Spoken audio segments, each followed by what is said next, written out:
జై శ్రీకృష్ణ. సుందరకాండ 2వ అధ్యాయం. త్రికూటగిరి. అమరావతిలా గోచరించే లంకా నగరాన్ని చూస్తూ తాను దిగిన త్రికూటగిరి మీద విహరిస్తున్నాడు హనుమంతుడు. ఆ కొండ మీద చెట్ల నుండి జారిన పూలతో నిండిన హనుమంతుడు విచిత్రంగా ఉన్నాడు. 100 యోజనాలు దాటి వచ్చిన ఆయనలో ఈషన్ మాత్రం ఆయాసం గాని క్లేశం గాని కనిపించడం లేదు. ఇటువంటి విలాస సాగరాలు మరో ఇన్ని అనాయాసంగా దాటగలను అనుకుంటూ నడుస్తున్నాడు.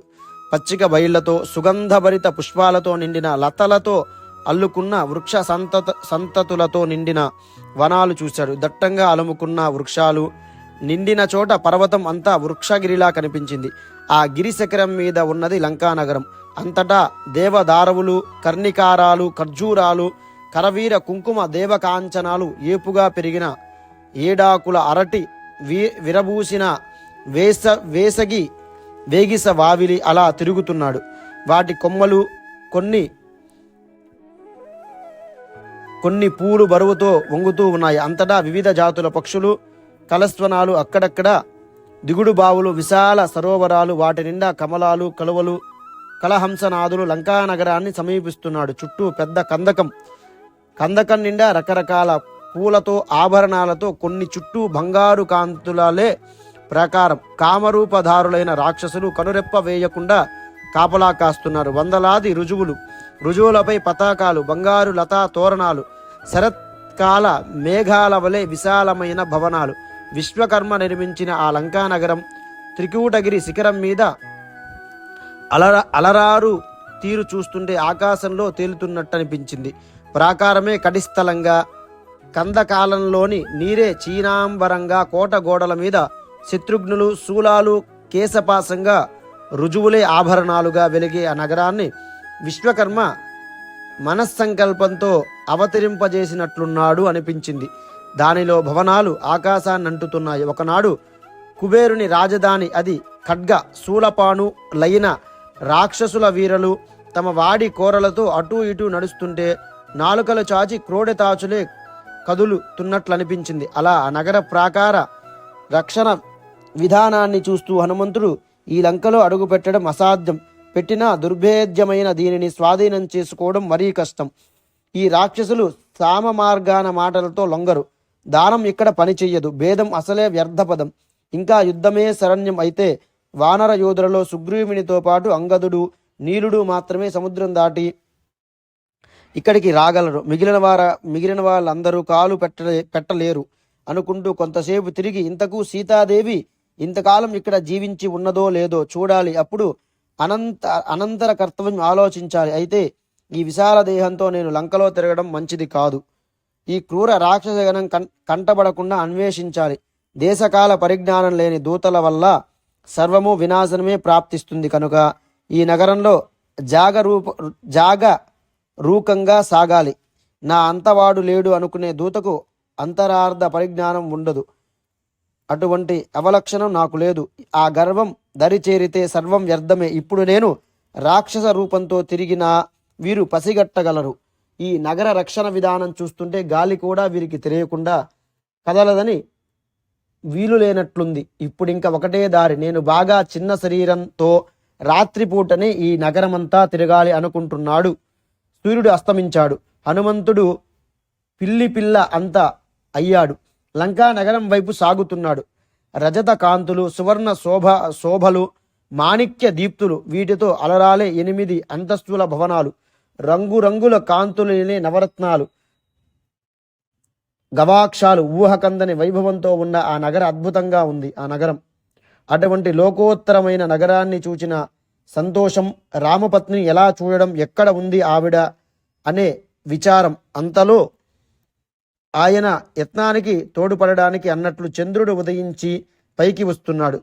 తామర తూడు వంటి కాంతులు, పాల వెన్నెలు, ధవళ శంఖరోచలు సరోవరంలో విహరించే తెల్లని హంసలా ఉన్నాడు నీలాకాశంలో చంద్రుడు.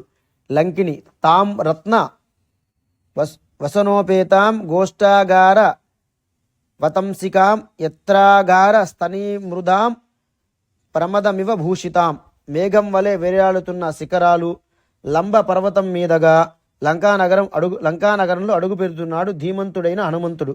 అందమైన ఉద్యానవనాలు, స్వాదు జలపూరితమైన సరోవరాలు, శరత్కాల మేఘాల వలె భవనాలు, సముద్రపు చల్లని చక్కని గాలులు, ద్వారతోరణాలు, ప్రాంగణాలు, మత్తేబాలు, సర్పరక్షితమైన పాతాళలోక రాజధాని భోగవతిలా ఉంది లంకానగరం.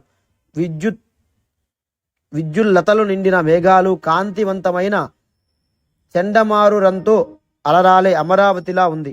మయూరాలు, రాజహంసాలు, క్రౌంచ మిథునాలు, వీటి కలస్వనాలకు తోడుగా నగర నారీ జనులు ఆభరణాలు, ధ్వనులు, భేరి బాంకారాలు, నగరం నలుమూలల ఆయుధ ధారలాలైన రాక్షస యోధులు పహారా చూస్తున్న హనుమంతుడు. ఈ నగరంలో సామాన్యుడెవ్వడూ అడుగు పెట్టలేడు. అంగద, సుషేణ, కుముద, మైంద వివిధులు, వీరితో పాటు కేతుమాల, భల్లూకపతి, కుశపర్వ, వానర యధిపతి, మా ప్రభువు సుగ్రీవుడు తప్ప మరెవరూ ఇటు చూడలేరు అనుకున్నాడు.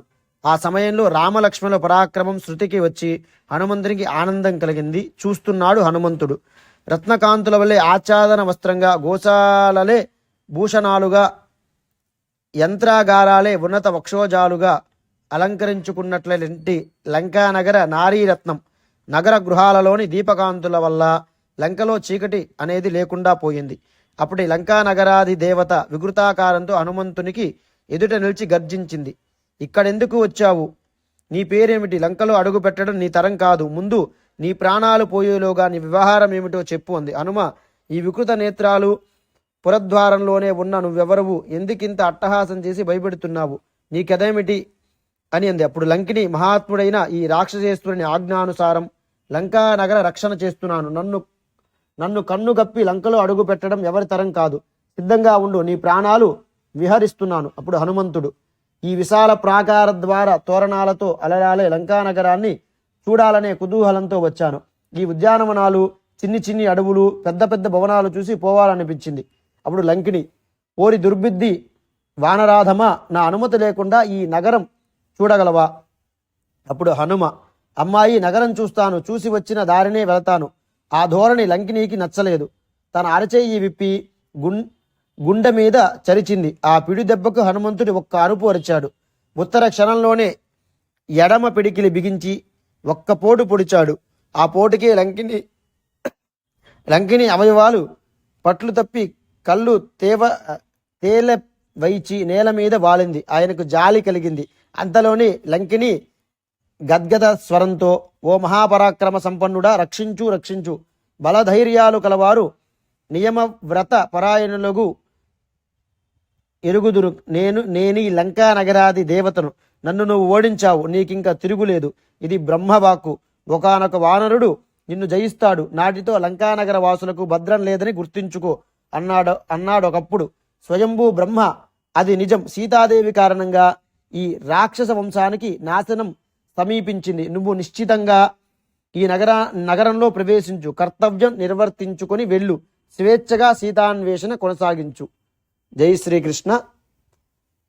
అలాగే హనుమంతుడు లంకా నగర ప్రవేశాన్ని వచ్చే అధ్యాయంలో తెలుసుకుందాం. మా ఛానల్లో వీడియోస్ కనుక మీకు నచ్చినట్లయితే మా ఛానల్ను లైక్ చేయండి. మరింత ఆధ్యాత్మిక సమాచారం కోసం మా ఛానల్ని సబ్స్క్రైబ్ చేసుకోండి.